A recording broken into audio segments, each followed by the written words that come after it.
माहुरगड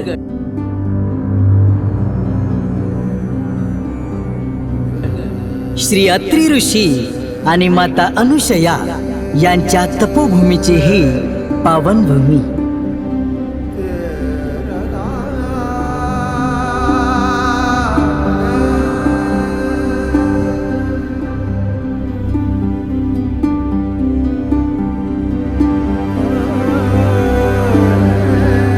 जगदंबा श्री रेणुका मातेच्या आशीर्वादाने धन्य झालेली भूमी.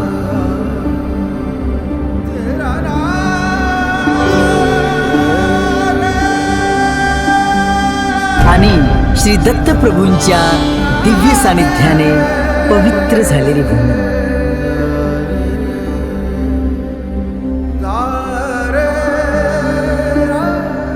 याच माहुरगडातील श्री दत्त शिखरांच्या पवित्र परिसरात वसलेली आहे असंख्य भाविकांच्या अढळ श्रद्धेचे केंद्र कैलास टेकडी. दिगंबरा दिगंबरा श्रीपाद वल्लभ दिगंबरा. दर अमावस्येला महाराष्ट्रासह देशाच्या कानाकोपऱ्यातून हजारो भाविक इथे येतात.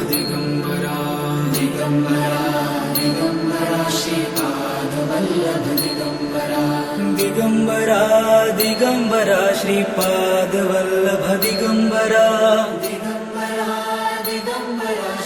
कोणी डोळ्यात अश्रू घेऊन, कोणी मनात आशेचा दिवा घेऊन, तर कोणी आयुष्यभराची मनोकामना पूर्ण झाल्याबद्दल कृतज्ञता व्यक्त करण्यासाठी.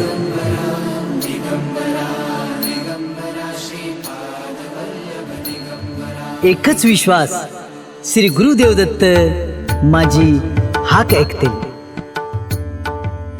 परंतु या श्रद्धेचा प्रवास अजिबात सोपा नाही. दत्त मांजरीकडून जाणारी उंच चढण आणि दत्त शिखराकडून येणारा दगडी खडतर मार्ग, या वाटेवर प्रत्येक पाऊल श्रद्धेची परीक्षा पाहतं. वृद्ध भाविकांचा श्वास धापा टाकतो.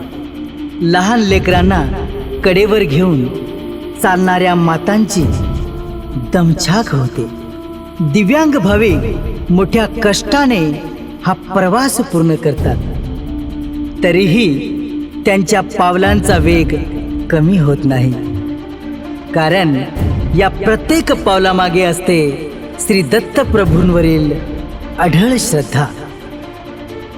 असं मानलं जातं की या पवित्र कैलास टेकडीवर श्री दत्त प्रभूंचे पावन चरण आहेत.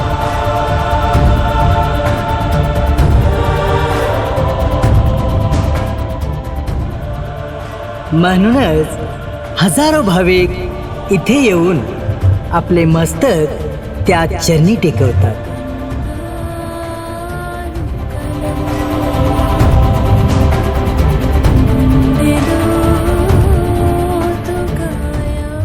आपल्या वेदना अर्पण करतात आणि नव्या आशेने परत जातात. अनेक भाविक सांगतात, इथे मागितलेली मनोकामना पूर्ण झाली. मात्र आजही या पवित्र स्थळापर्यंत पोहोचण्यासाठी सुरक्षित आणि सुलभ रस्ता उपलब्ध नाही. जर कैलास टेकडीपर्यंत योग्य रस्ता निर्माण झाला तर वृद्ध भाविकांना आधार मिळेल. दिव्यांगांसाठी दर्शन सुलभ होईल. लहान मुलांसह येणाऱ्या कुटुंबांचा प्रवास सुरक्षित होईल आणि हजारो भाविकांचा श्रद्धेचा हा प्रवास अधिक सन्मानाने पूर्ण होईल. ही केवळ एक रस्त्याची मागणी नाही, ही लाखो भाविकांच्या श्रद्धेचा, त्यांच्या विश्वासाचा आणि त्यांच्या भावनेचा सन्मान करण्याची एक विनम्र अपेक्षा आहे. चला, श्रद्धेचा हा मार्ग प्रत्येक भक्तांसाठी सुलभ करूया. श्री गुरुदेव.